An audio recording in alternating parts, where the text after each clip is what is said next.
রমজানের শেষ দশকের একটি রাত হতে পারে আজই সেই মহিমান্বিত রাত লাইলাতুল কদর।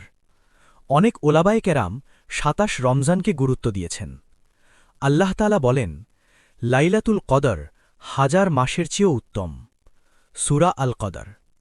রসূল সাল্লাল্লাহু আলাইহি ওয়াসাল্লাম বলেছেন, তোমরা রমজানের শেষ দশকের বিজোড় রাতগুলোতে লাইলাতুল কদর তালাশ করো।